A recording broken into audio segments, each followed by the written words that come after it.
Welcome back our YouTube channel global science IQ।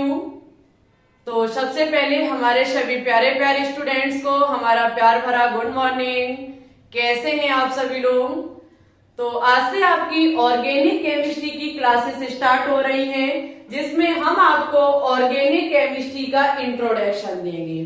ये classes आपके CP net, RUHS, VHU, nursing, paramedical एवं class 11th-12th को target रखते हुए कराई जा रही है। ठीक है, जो भी स्टूडेंट्स 2023 में व्हाइट कोट पहनना चाहते हैं तो ऑर्गेनिक केमिस्ट्री को पढ़ना होगा। यदि हम डियर स्टूडेंट्स वनडे एग्जाम की बात करें तो केमिस्ट्री का सबसे ज्यादा जो पार्ट यानी कि ऑर्गेनिक केमिस्ट्री है, इसी से एग्जाम में क्वेश्चंस पूछे जा रहे हैं।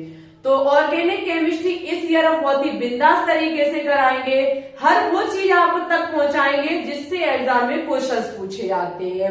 आपको बस छोटा सा काम करना है कि जैसे जैसे हम चीजों को पढ़ाते जाएं, आप कॉपी में नोट डाउन करते रहिएगा और चीजों को बार बार रिवाइज करते रहना। ठीक है, ऑर्गेनिक केमिस्ट्री ऐसा पार्ट है जो रिवीजन करने पर ही आता है। इसे सेल्फ स्टडी बहुत ज्यादा जरूरी है।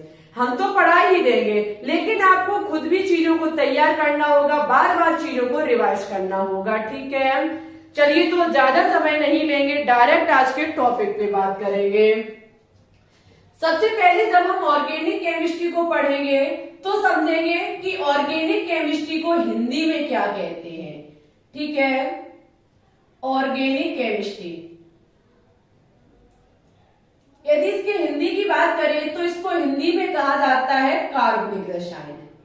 ठीक है डियर स्टूडेंट्स, आप केमिस्ट्री के बारे में तो जानते ही होंगे, क्योंकि हम अधिकांशतः कहीं एक बार बता चुके हैं कि केमिस्ट्री क्या होती है। मेन चीज है कि ऑर्गेनिक का मतलब क्या होता है, तो याद रखिएगा ऑर्गेनिक का मीन्स होता है लाइफ। ठीक है, ऑर्गेनिक का मीन्स होता है लाइफ। अच्छा, अब हम आपको क्या करेंगे, बहुत पुरानी दुनिया में लेकर के चलेंगे। लगभग 200 साल पुरानी बात है। हुआ क्या कि कुछ वैज्ञानिकों ने कंपाउंड्स बोले तो यौगिक के बारे में अपना मत रखा। देखो कैसे रखा, चीजों को समझेंगे। कुछ वैज्ञानिकों ने क्या काम किया, कंपाउंड्स, इसे हिंदी में कहते हैं यौगिक। ठीक है, यौगिक के बारे में अपना मत रखा।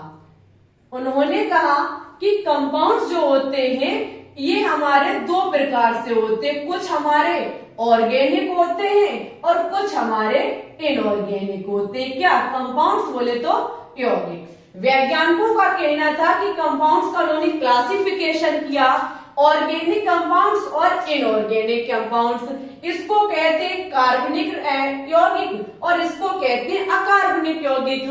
उन्होंने ये भी कहा कि जो ऑर्गेनिक कंपाउंड्स होते हैं, कार्बनिक यौगिक जो होते हैं, ये लिविंग से प्राप्त होते हैं। लिविंग ऑर्गेनिज्म यानी कि सजीवों से प्राप्त होते हैं। ठीक है, सजीव जीवों से हमें ऑर्गेनिक कंपाउंड्स प्राप्त होते हैं, जबकि इनऑर्गेनिक कंपाउंड्स हमें नॉन लिविंग बोले तो निर्जीव से प्राप्त होते हैं। ठीक है, ऐसा कहा कुछ वैज्ञानिकों ने। ऑर्गेनिक कंपाउंड्स का मतलब होता है लिविंग से प्राप्त, जैसे कि प्लांट्स हुए, एनिमल्स हुए, जबकि इनऑर्गेनिक केमिस्ट्री जो हमारी इनऑर्गेनिक कंपाउंड्स के बारे में बताती है, इन्होंने कहा ये नॉन लिविंग से प्राप्त होते, जैसे कि मिनरल्स हुए, कुछ गैसेस हुए। ठीक है, ऐसा कहा गया। फिर हुआ क्या, इतनी बात जब खत्म हुई तो कुछ वैज्ञानिकों ने कहा कि कभी भी इनऑर्गेनिक कंपाउंड से ऑर्गेनिक कंपाउंड्स नहीं बनाया जा सकता है। जब ये बात कंप्लीट हुई, कंपाउंड्स का क्लासिफिकेशन हुआ, तो कुछ वैज्ञानिकों ने अपना मत रखा और उन्होंने कहा कि कभी भी इनऑर्गेनिक कंपाउंड्स, सबसे पहले डियर स्टूडेंट्स इनऑर्गेनिक कंपाउंड्स की खोज हुई थी, बोले तो अकार्बनिक यौगिकों की खोज हुई थी।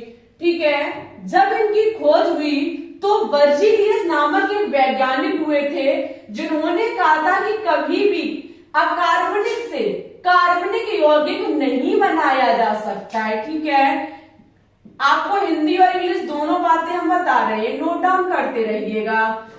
यानी कि नहीं बनाया जा सकता, नहीं बनाया जा सकता। बहुत बड़ी बात कही वर्जिलियस ने। उन्होंने कहा कि कभी भी इनऑर्गेनिक कंपाउंड्स बोले तो अकार्बनिक यौगिक से कभी भी ऑर्गेनिक कंपाउंड्स यानी कि कार्बनिक यौगिक नहीं बनाया जा सकता। आपको पता है कि वैज्ञानिक कभी थमते नहीं है। उन्होंने कहा कीट्स होके नहीं बनाया जा सकता। न्यू वैज्ञानिक हुए वॉलर, सभी को पता है वॉलर के बारे में। अगर हम बात करें वॉलर के तो सभी को पता है, इन्होंने कहा बिल्कुल भी नहीं, ऐसा हो सकता है कि हम इनऑर्गेनिक कंपाउंड से ऑर्गेनिक कंपाउंड्स का निर्माण कर सकते हैं। उन्होंने वर्जिलियस की बात को बिल्कुल काट दिया। और एक बात का याद विशेष ध्यान रखना कि वर्जिलियस के ये चेला ही थे।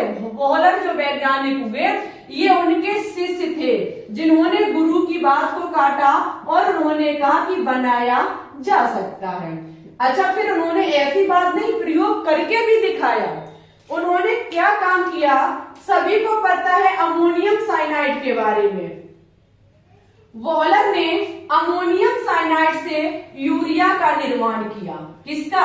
यूरिया का। और आपको पता है कि यूरिया एक हमारा कार्बनिक यौगिक होता है, ऑर्गेनिक कंपाउंड्स होता है, और ये हमारा होता है इनऑर्गेनिक कंपाउंड्स। वॉलर ने बिल्कुल गलत साबित कर दिया किसकी बात को? वर्जिलियस की बात को।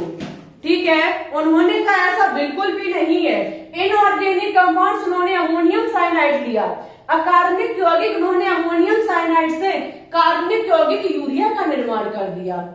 ठीक है, ये प्रयोगशाला में बनाया गया प्रथम अकार्बनिक यौगिक से कार्बनिक यौगिक था। वहीं डियर स्टूडेंट्स, एक क्वेश्चन और किया जाता है कि प्रयोगशाला में अपने तत्वों से निर्मित पहला तत्व यौगिक कौन सा है? याद रखिएगा, अपने तत्वों से, अपने तत्वों से प्रयोगशाला में प्रथम निर्मित यौगिक, प्रयोगशाला में प्रथम निर्मित यौगिक, प्रथम निर्मित यौगिक एसीटिक अम्ल है। ठीक है, एसीटिक अम्ल।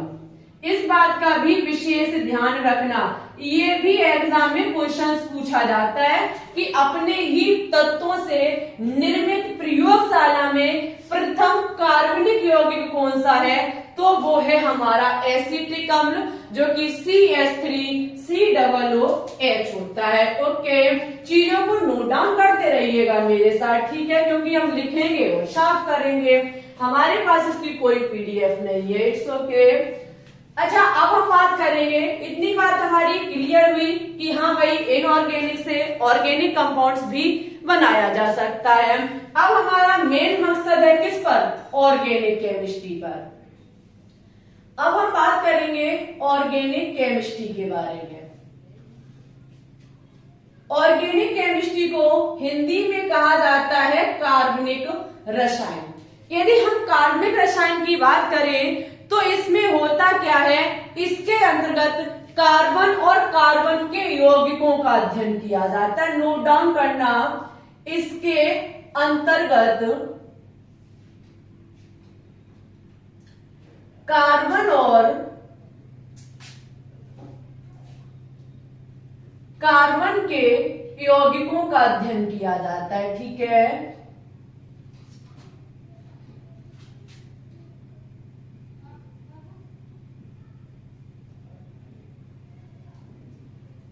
ऑर्गेनिक केमिस्ट्री जो होती है इसके अंतर्गत कार्बन और कार्बन के यौगिकों का अध्ययन किया जाता है।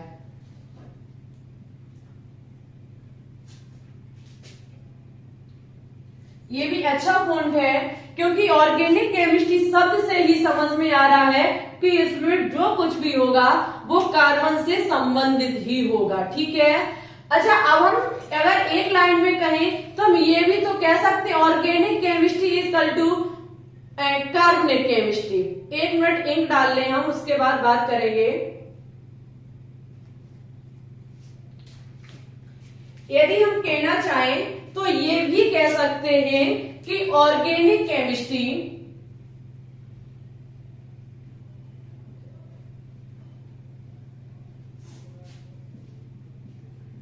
ऑर्गेनिक केमिस्ट्री यानी कि कार्बन केमिस्ट्री, क्योंकि इसमें पूर्णतः जो भी वर्णन किया जाएगा, हम इसमें जो भी स्टडी करेंगे वो किसकी करेंगे, कार्बन की करेंगे। तो हम कहना पसंद करेंगे ऑर्गेनिक केमिस्ट्री और चाहे कहें हम कार्बन केमिस्ट्री। ठीक है। अच्छा डियर स्टूडेंट, जब ये कार्बन की केमिस्ट्री है तो मुझे पढ़ना होगा सबसे पहले कार्बन के बारे में कि कार्बन है क्या। सबसे पहले पूरी नॉलेज मिलेगी आपको कार्बन के बारे में।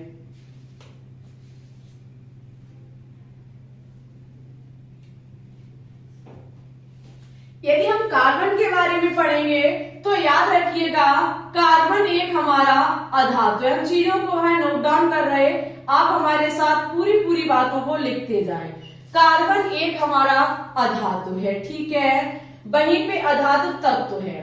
वहीं डियर स्टूडेंट्स, यदि हम इसकी आवर्त सारणी में बात करें, पेरियोडिक टेबल में बात करें, तो इसको वर्ग 14वें में रखा गया है। जो हमारा 40 नंबर का वर्ग है उसमें कार्बन को रखा गया है। जबकि आवर्त की बात करें तो इसको सेकंड आवर्त में रखा गया है, ठीक है, 14वें वर्ग में रखा गया है, सेकंड आवर्त में रखा गया है। अगर हम बात करें कि इसके परिवार में कौन कौन से एलिमेंट्स आते हैं, इसके परिवार में कौन कौन से तत्व आते हैं, तो आपको पता है, कहिए शियाजी, सुनो प्रभु, ये इसकी ट्रिक है। कार्बन, सिलिकॉन, जर्मेनियम, टिन और हमारा पीबी यानी कि लेड।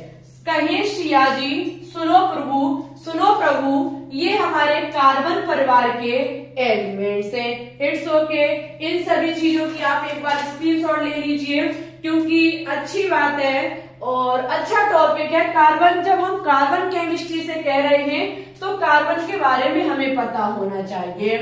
अच्छा, यदि हम कार्बन के बारे में और भी अध्ययन करें तो कार्बन का परमाणु क्रमांक 6 होता है और परमाणु भार इसका 12 होता है, ठीक है। हम यहां से इसके प्रोटॉन इलेक्ट्रॉन भी ज्ञात कर सकते हैं। प्रोटोनों की संख्या 6 होगी, इलेक्ट्रॉनों की संख्या भी 6 होगी और न्यूट्रॉनों की संख्या ज्ञात करने के लिए हमें 12 माइनस की 6 करना पड़ेगा, यानी कि द्रव्यमान संख्या माइनस की परमाणु क्रमांक, जहां पे न्यूट्रॉनों की संख्या भी हमारी 6 निकल के आएगी। It's okay. इतनी बात हमारी कंफर्म हुई कि ऑर्गेनिक केमिस्ट्री कार्बन की केमिस्ट्री होती है, जहां मुझे कार्बन के बारे में भी पता होना चाहिए। कार्बन एक अधातु तत्व है, नॉन मेटल एलिमेंट्स है। यदि इसके ग्रुप की बात करें तो ये 14वें ग्रुप में रखा गया है। आवर्त की बात, पीरियड्स की बात करें तो ये सेकंड में रखा गया है और इसके परिवार में आने वाले तत्व हैं कार्बन, सिलिकॉन, जर्मेनियम, टिन और हमारा लेड। डियर स्टूडेंट्स, कार्बन का परमाणु क्रमांक 6 होता है, परमाणु भार 12 यानी कि 612 होता है, जहां पे प्रोटॉन, इलेक्ट्रॉन, न्यूट्रॉनों की संख्या ये निकल के आ जाएगी, ठीक है। अच्छा, अब हम बात करेंगे कार्बन के अपर ग्रुप के बारे में। देखो भाई, ये मेहनत की क्लास है, आपको पता है कि गर्मी का मौसम बहुत ज्यादा है, तो यदि आपको थोड़ी भी हमारी मेहनत नजर आए तो आज की वीडियो को ज्यादा से ज्यादा शेयर करना, ठीक है। यदि ऑर्गेनिक केमिस्ट्री का नेक्स्ट पार्ट पाना चाहते हैं तो आज की वीडियो को ज्यादा से ज्यादा शेयर करना होगा, लाइक करना होगा। और यदि आप हमारे चैनल पे न्यू हैं तो आपका भाई मोस्ट वेलकम। सबसे पहले और आपको उसके बाद काम करना है कि चैनल को सब्सक्राइब करके बेल आइकन को दबा के ऑल पर क्लिक करना है, जिससे आने वाली वीडियो के नोटिफिकेशन आपके पास टाइम टू टाइम पहुंचते रहे, ठीक है। हम बात करेंगे कार्बन के अपर ग्रुप के बारे में। सभी को पता है कि कार्बन के 3 अपर ग्रुप होते हैं। सबसे पहले होता है हीरा, जाना पहचाना यानी कि डायमंड, और सेकंड नंबर पे हमारा होता है ग्रेफाइट। क्या होता है? ग्रेफाइट। थर्ड नंबर पे होता है C60 फ्लोरीन।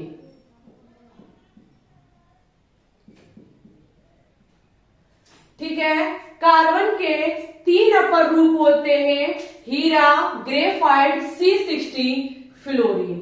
यदि आप इनके बारे में जानकारी पाना चाहते हैं तो चलो थोड़ी थोड़ी इनके बारे में भी जानकारी दे देते हैं। जैसे कि हीरा की बात की जाए तो याद रखिएगा, हीरा सबसे कठोर पदार्थ है, सबसे कठोर पदार्थ।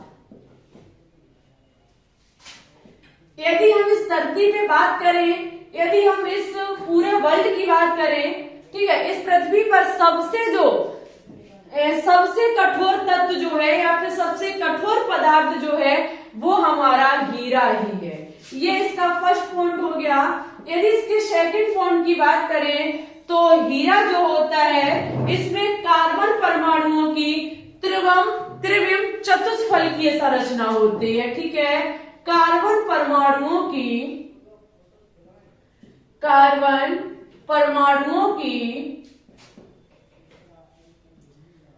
त्रिविम चतुष्फलकीय संरचना होती है, चतुष्फलकीय।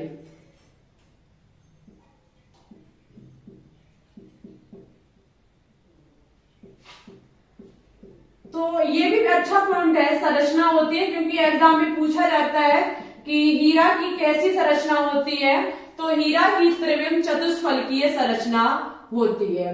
वहीं पे हम बात करेंगे ग्रेफाइट के बारे में।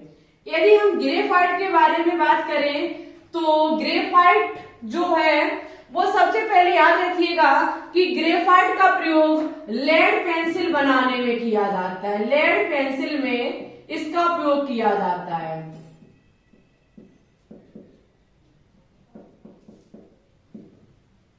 जो आपने कच्ची पेंसिल देखी होगी, जो उसकी जब हम उसे छीलते तो अंदर से जो नोक निकल के आती है वो लेड की ही बनी होती है, वो सॉरी ग्रेफाइट की ही बनी होती है, ठीक है, वो हमारी ग्रेफाइट की ही बनी होती है। डियर स्टूडेंट्स, आगे हम बात करेंगे तो ग्रेफाइट जो है वो विद्युत का चालक होता है। कौन? ग्रेफाइट। क्यों होता है? क्योंकि ग्रेफाइट में, जैसे कि याद रखना, माना कि ये कोई ग्रेफाइट की लेयर है, मेरी बात को बड़ा ध्यान से समझना, ठीक है। इस प्रकार से हमारा होता है, इस प्रकार से हमारा ग्रेफाइट होता है, ठीक है। इसी प्रकार से यहाँ पे इस प्रकार से इसकी लेयर पाई जाती है। जब इसकी इस प्रकार से लेयर होंगी तो होता क्या है कि इसकी एक लेयर के बीच, इसकी 2 लेयरों के बीच मुक्त इलेक्ट्रॉन पाए जाते हैं। इसकी लेयर के बीच मुक्त इलेक्ट्रॉन पाए जाते हैं। जब मुक्त इलेक्ट्रॉन पाए जाते हैं तो ये विद्युत के चालक होता है। कौन? ग्रेफाइट। और ग्रेफाइट एक अधातु है। क्यों है? क्योंकि कार्बन एक अधातु है। जब कार्बन एक अधातु है तो उसका अपर रूप ग्रेफाइट, तो ग्रेफाइट भी हमारा एक अधातु पदार्थ माना जाएगा। और अधातुएं जो होती हैं वो विद्युत की कुचालक होती हैं। लेकिन डियर स्टूडेंट्स, याद रखिएगा, ग्रेफाइट एक अधातु होने के बावजूद भी विद्युत का सुचालक होता है, ठीक है, विद्युत का सुचालक होता है। जो आपने बैटरियां देखी होंगी जिसमें इलेक्ट्रोड लगे होते हैं, एनोड और कैथोड सिरा जिनको कहा जाता है, उसमें ग्रेफाइट का यूज किया जाता है, क्योंकि इनकी 2 लेयरों के बीच मुक्त इलेक्ट्रॉन प्रेजेंट होते हैं, ठीक है। वैसे सभी धातुएं विद्युत की कुचालक है, लेकिन ग्रेफाइट एक अधातु होने के बावजूद भी विद्युत का सुचालक होता है, ठीक है। यदि इनके परमाणुओं में यदि कार्बन परमाणुओं की संरचना की बात की जाए तो इसकी संरचना होती है षटकोणीय, ठीक है, षटकोणीय संरचना होती है। हम वो चीजें शॉर्ट में नोट डाउन कर रहे हैं, आप अच्छे से नोट डाउन करना, ठीक है। इनके बीच जो कार्बन परमाणुओं की संरचना होती है वो षटकोणीय संरचना होती है। इट्स ओके, ये है हमारे कार्बन के अपर रूप। वहीं इसकी बात की जाए C60 फ्लोरीन की, तो इसका प्रयोग कैंसर के इलाज में किया जाता है, C60 फ्लोरीन का। अच्छा, अब हम थोड़ा इलेक्ट्रॉनिक विन्यास पे और चर्चा करेंगे कि कार्बन का इलेक्ट्रॉनिक विन्यास किस प्रकार से होता है। यदि हम कार्बन के इलेक्ट्रॉनिक विन्यास की बात करें, देखना कार्बन का इलेक्ट्रॉनिक विन्यास,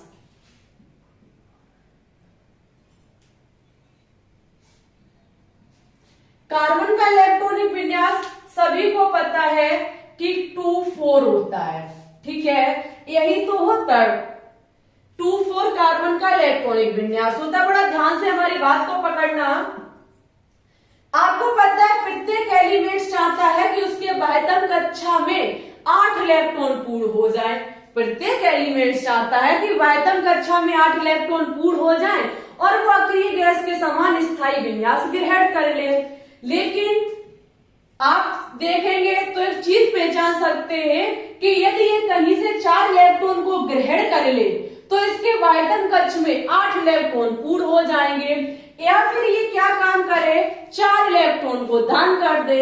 यदि ये 4 इलेक्ट्रॉन को दान कर देता है तो इसके बाह्यतम कक्ष में 2 इलेक्ट्रॉन बचेंगे जो कि हीलियम अक्रिय गैस के समान हो जाएगा, ठीक है।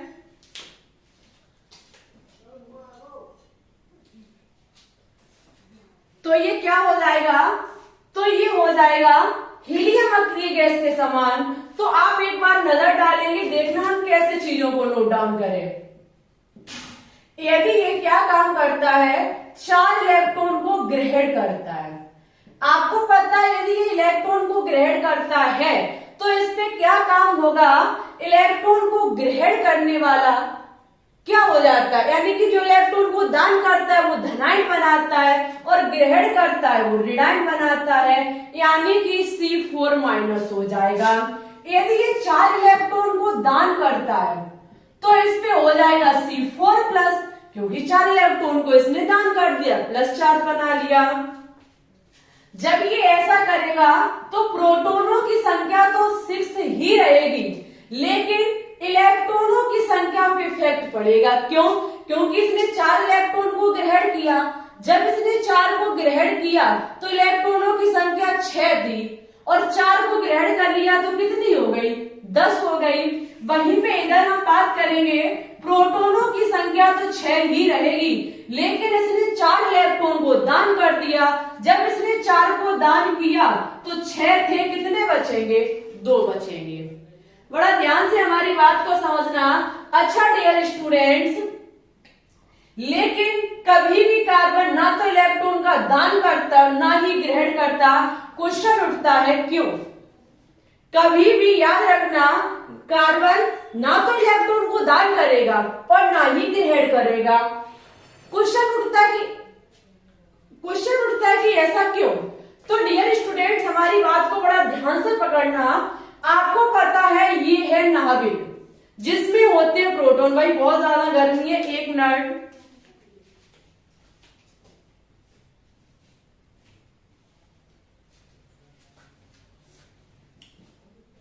अच्छा, आपको पता है कि यह है किसी भी परमाणु का नाभिक जिसमें होते हैं प्रोटॉन। यहां हम देखेंगे सबसे पहले ग्रहण करने वाले को, ठीक है। यहां आप देखेंगे 6 प्रोटॉन, जिसमें डियर स्टूडेंट्स कितने इलेक्ट्रॉन, यदि ये 4 को ग्रहण करता है तो इसके पास होंगे कितने, 10 इलेक्ट्रॉन। याद रखना, 6 प्रोटॉन कभी भी 10 इलेक्ट्रॉन को पकड़ के नहीं रख पाएंगे। ये तो वही बात हो गई कि लगभग 10 जिले और एक कोई मुखिया संभालने वाला, तो भाई कभी भी ना देश चलेगा ना प्रदेश चलेगा, ठीक है। तो यहाँ पे यदि 6 प्रोटॉन है तो ये कभी भी 10 इलेक्ट्रॉन को पकड़ के नहीं रख पाएंगे। आपको पता है प्रोटॉन प्लस होता है, इलेक्ट्रॉन माइनस होता है, ये एक दूसरे को अपनी तरफ आकर्षित करते हैं, जिसके कारण नाभिक से जो हमारे वृत्तीय पथ पर काट रहे इलेक्ट्रॉन चक्कर ये नाभिक की तरफ खींचते रहते हैं, क्योंकि ये नाभिक में प्लस चार्ज है और इलेक्ट्रॉन पर माइनस चार्ज है। वही हम इधर बात करें तो यहाँ पे प्रोटॉनों की संख्या 6 है, जबकि यदि ये क्या काम करेंगे, मेरी बात को समझना, ये ग्रहण करने वाली बात थी। पहले इसके पास थे 6 इलेक्ट्रॉन, जब इलेक्ट्रॉन दान करने की बारी आई इसके पास पहले थे 6 इलेक्ट्रॉन। जब ये 1 इलेक्ट्रॉन को दान कर देगा तो कितने बचेंगे, 5 इलेक्ट्रॉन। 6 प्रोटॉन 5 इलेक्ट्रॉन को बहुत मजबूती के साथ पकड़े हुए हैं। हम क्या काम करेंगे, एक इलेक्ट्रॉन का दान और कराएंगे। जब एक इलेक्ट्रॉन का दान और करा देंगे तो 4 इलेक्ट्रॉन बचेंगे। जब 4 इलेक्ट्रॉन बचेंगे तो 6 प्रोटॉन 4 इलेक्ट्रॉन को बहुत मजबूती के साथ पकड़े होंगे। ठीक है, वहीं पे हम क्या काम करेंगे, एक इलेक्ट्रॉन को और जबरदस्ती दान करा देंगे। जब हम इसे दान करा देंगे तो 3 इलेक्ट्रॉन बचेंगे, 6 प्रोटॉन बचेंगे। ये 6 प्रोटॉन 3 इलेक्ट्रॉन को दोगुनी शक्ति हो चुकी है, प्लस चार्ज पे दोगुनी शक्ति हो चुकी है माइनस चार्ज से।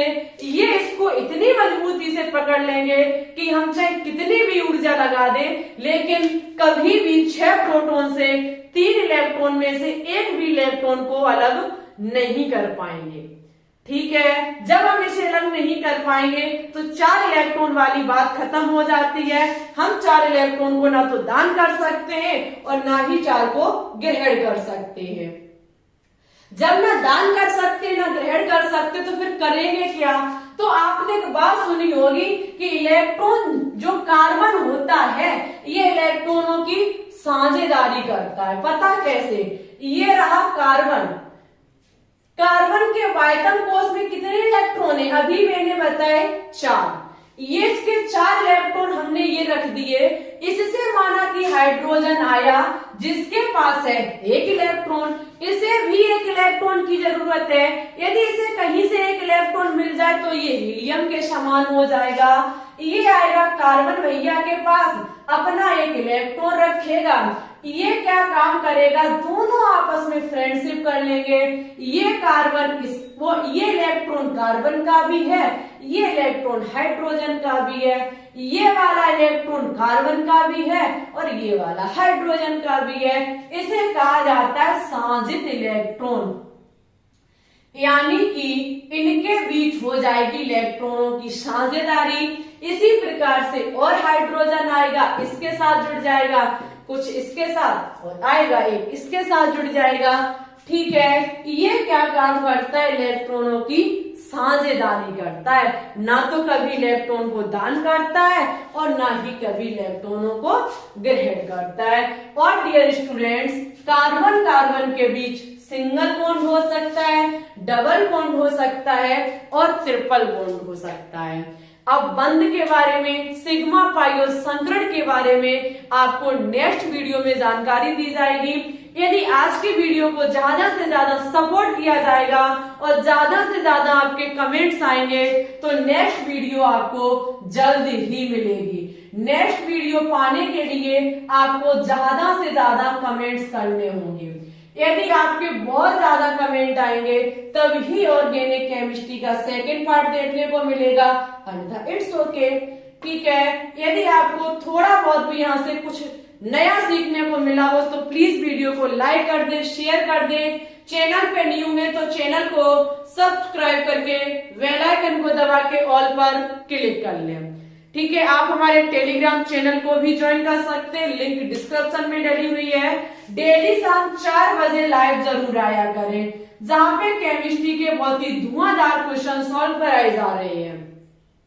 क्लास 11th और 12th की एनसीईआरटी बुक से डेली शाम 4 बजे लाइव क्लास आपको देखने को मिलेगी। ठीक है, और शाम 8 बजे हम इनऑर्गेनिक केमिस्ट्री के जो भी टॉपिक है उसको अपलोड करते हैं। मॉर्निंग सुबह 9 बजे ऑर्गेनिक केमिस्ट्री चलाते हैं। और इस ईयर यदि आपको व्हाइट कोट पहनना है तो अभी से बहुत मेहनत के साथ तैयारी करनी पड़ेगी। ठीक है, अच्छा तो फिर ठीक है, आज के लिए बस इतना ही रखते हैं क्योंकि गर्मी बहुत ज्यादा है। अपना ख्याल रखिएगा, अच्छे से पढ़ते रहिएगा, आगे बढ़ते रहिएगा। It's okay, thanks for watching this video. जय हिंद, जय भारत, ऑल द बेस्ट।